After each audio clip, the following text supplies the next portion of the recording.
WrestleMania 42 is about to be packed with three of the biggest stars. First, you got the Tribal Chief, Roman Reigns, main event in his 11th WrestleMania. Then you got the best in the world, CM Punk, finally getting his Mania main event at night 2. And oh, of course, you got the American Nightmare, Raheem Rhodes.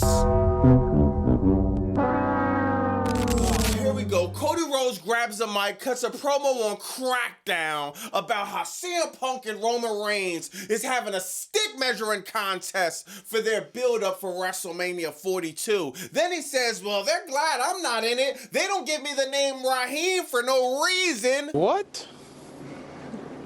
Bro, what are you talking about, man? Then after that, he gets on a podcast with Jey Uso and tells them how he was really coming close to getting a Samoa tribal tattoo. It's like, dog, what is this guy on? If you ask me, somebody need to take bro to the DMV Monday morning. Why you say that, Bobby Monsoon? Because it's obvious that this guy is having an identity crisis.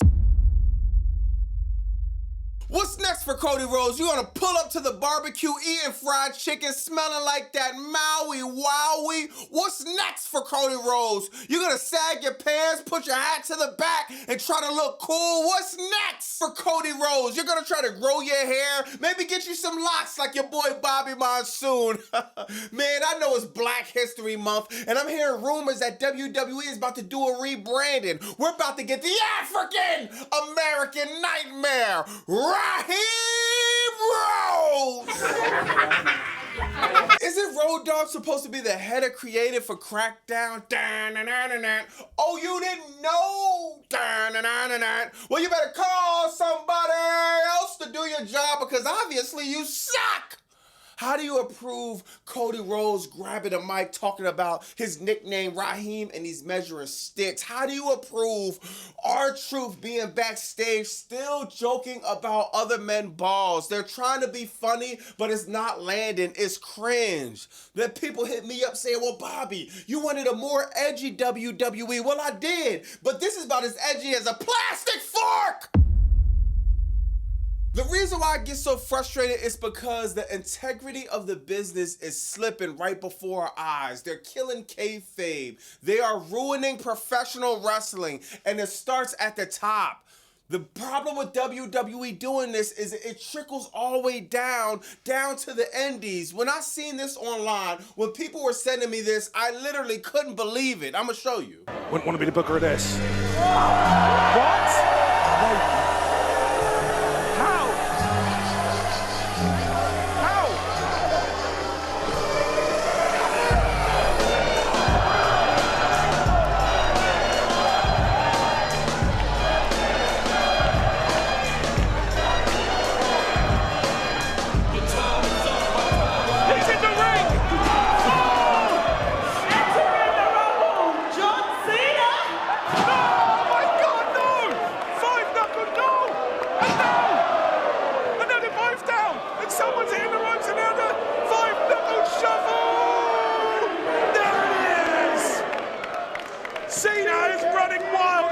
Generation X. Now I get it. If you watch that and chuckled a little bit, it is funny. Wrestling can have little silly spots here and there. I get it. But the other side, it's like, my God, we're making such a mockery of the business, and it starts all the way at the top. And like I said, it trickles all the way down. That's why I gotta shout out Tony Khan and AEW. Is everything perfect? No. Trust me, AEW had their times where it was like, dog, what are they doing? But man, every week AEW at least gives the effort of trying to have integrity in professional wrestling, trying to tell storylines, trying to show that wrestlers are still these larger-than-life characters that's willing to go through stuff that our normal human beings can't, man. In other news, we got our man Powerhouse Hobbs, now known as Royce Keys. When he debuted at the Royal Rumble, man, we was like, okay, Royce Keys in the building. Let's see what he gonna do. He didn't do much at the Royal Rumble. That was like, all right, whatever. Then the Raw on Netflix comes on. We're like, are we gonna get Royce Keys? There's no sign of Royce Keys. And then there was a lot of rumors. Royce Keys, big debut or CrackDown. I'm waiting and waiting and waiting. Still no Royce Keys. I told y'all, the moment Triple H took that picture with Royce Keys and didn't post it anywhere, I knew something smelled fishy. I said it back then. Royce Keys might have to turn his name to Royce Freeze because Triple H gave him the cold shoulder. Now, Royce Keys hasn't been on Raw, Crackdown. We haven't seen him at any of the live shows. He haven't been at the Performance Center or the corporate building. There's a lot of rumors floating around that WWE probably left Royce Keys in Saudi Arabia. Like my man Nat once said in the chat, we went from Royce Keys to Royce Freeze, and now we're at Royce overseas. Somebody get this man back in the States. Now, WWE always had a problem with consistency, but there's one thing they always been consistent at, and that's burying talent.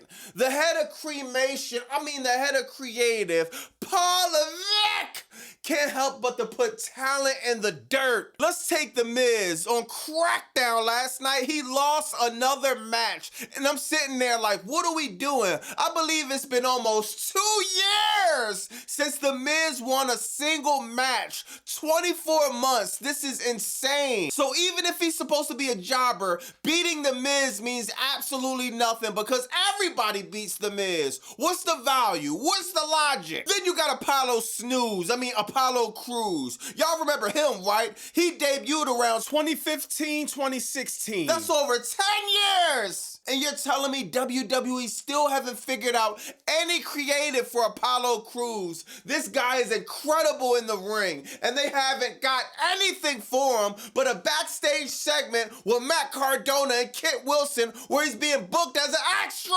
Then Johnny Gargano, look at this. This one hurt, man. This is what Johnny Gargano's doing. Literally sleeping on NXT luggage on Crackdown. Now look at DIY. This was just in 1 week. Johnny Gargano is booked being asleep on TV while Tommaso Ciampa won one of the biggest titles in AEW, the TNT Championship, in a banger match with Mark Briscoe. This is what Ricochet was talking about in his tweets. WWE is straight assassinating your love for professional wrestling. WWE gets a kick out of burying talent, destroying legacies. It's sick! This ad is brought to you by the Pirates in the chat! Go to BobbyMonsoon.com. Get your Ruthless Depression ad t-shirt. If you're sick of the BS in professional wrestling, if you're sick of the soulless billionaires taking advantage of the fans, show them you had enough. Go to BobbyMonsoon.com. Get the Ruthless Depression ad t-shirt. Then, now, and never again. Now, Crackdown started off with Cody Rhodes coming out attacking Drew McIntyre as he's trying to make his entrance. Cody Rhodes comes out and lets the world know that his nickname is Raheem and why they call him Raheem. Once again, I don't understand how promos are being written like this and we're supposed to take somebody like Cody Rhodes serious. Like, really? Call you Raheem? But he cuts a promo talking about Drew McIntyre, how he wants to beat up Drew McIntyre. Dog, we've been doing this booking for months. It actually seems like we've been doing it for years. That's how long they've been dragging Cody Rhodes and Drew McIntyre out. Now there's rumors that they're doing this for WrestleMania 42, and I'm here to say, I hope to God they don't.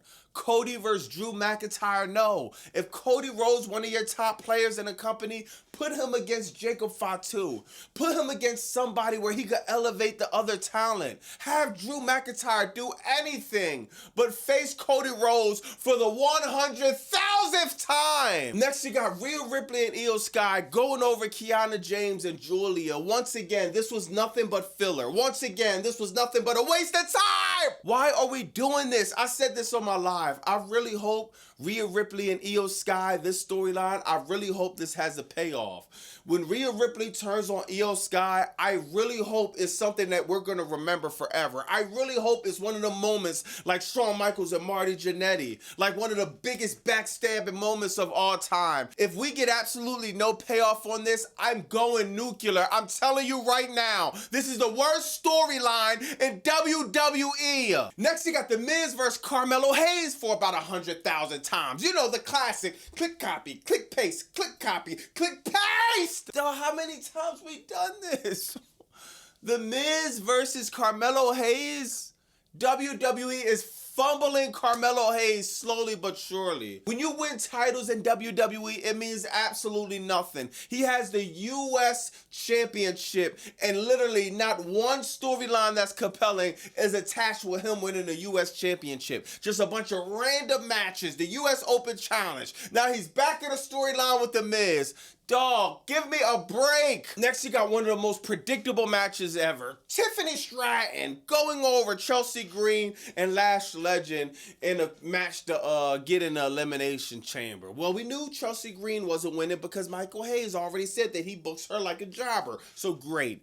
We knew Lash Legend wasn't winning because they're not going to put Lash Legend over Tiffany Stratton right now. Plus, they got Lash Legend stuck with Nia Jax in a tag team. Oh my God, Lash Legend would have been perfect to be in the Elimination Chamber for the women. We're going to need some new women talent. We're in desperate need of it. We're missing Bianca Belair. We're missing Naomi. We're missing the top talent in the women's division. And now we're stuck with, I don't even know who we're stuck with now. What other people are you gonna put that's gonna be over Lash Legend? Are you serious? Next, you got Kit Wilson and Oba Femi. Kit Wilson comes out with his fire song, man. He cuts a promo, calls out anybody in the back. The lights go off. We thought it was Royce Keys, but unfortunately, Royce Keys is stuck in Saudi Arabia until further notice. Oba come down to the ring. Man, beat the crap out of Kit Wilson. Do him dirty. That's the type of Oba Femi I want, man. Oba Femi looking strong. He's being booked again. Remember what I told you on Raw when he squashed the War Raiders? They're going to do this. They don't know nothing but click copy, click paste, click copy, click paste. Anything without a storyline they want to take advantage of and milk. This is sad, man. I could take Oba Femi squashing a few people. I'm giving them 3 weeks tops. And 3 weeks is really a stretch because by that time we got Elimination Chamber. So instead of having Oba Femi in a match in Elimination Chamber, we got Oba Femi squashing in matches that doesn't make any sense, that doesn't move the needle on nothing. Next, he had a match with Shinsuke Nakamura and Tama Tonga. And Tama Tonga, he had no Solo Sonoa, but he had Bachaloa, and he had Jeff Nah, but I didn't see Hakuna Matata. The MFTs go over Shinsuke Nakamura. Great. Nobody cares. Who cared about Tama Tonga versus Shinsuke Nakamura? Oh my God, bro. But Bobby Monsoon, they were having great matches in New Japan. This ain't new and we ain't in Japan. This is Crackdown in Charlotte, North Carolina. This is a storyline that sucks. Next, you got Liv Morgan cutting a promo with Raquel Rodriguez. For the life of me, I don't understand why Raquel Rodriguez isn't livid that Liv Morgan eliminated her in the Royal Rumble, straight stripped her chance of a WrestleMania moment. There's no way somebody eliminates you in a Royal Rumble and you showing all 32 of your teeth. I don't see how they're booking that. But man, of course, Nick Aldis, he comes out after Jade Cargill, Jordan Grace comes out. Then they put together a random tag match. Everything is random. You actually got Jordan Grace and Jade Cargill going over. They're supposed to have a match next week on Crackdown. Well, about time. Jade Cargill haven't defended the title not one time since she won it last year. We're in a whole new year. We done in a whole new month, and Jade Cargill just having her first defense of the title. But we're supposed to take the Women's Undisputed Championship serious, right? Next, Drew McIntyre finally gets to cut his promo. He gets interrupted by Trick Williams. They have a face-to-face, and then you got a triple threat match, another predictable match. Randy Orton goes over Solo Sikoa and Aleister Black. Nobody thought Aleister Black or Solo Sikoa had even the slightest chance. But let me know in the comments what y'all think about that, man. We're going to bust it up about Crackdown. If you've seen Royce Keys anywhere, please let somebody know. Let us know. If you in Saudi Arabia, you caught Royce Keys somewhere, maybe in the desert or somewhere, I don't know. Please tell him to get back to the States so we can start building his character so he doesn't land in Apollo Crews area or he doesn't be in NXT NXT somewhere, man. But let me know in the comments what you think about that. It's Bobby Monsoon. 215, like, comment, subscribe. Bow!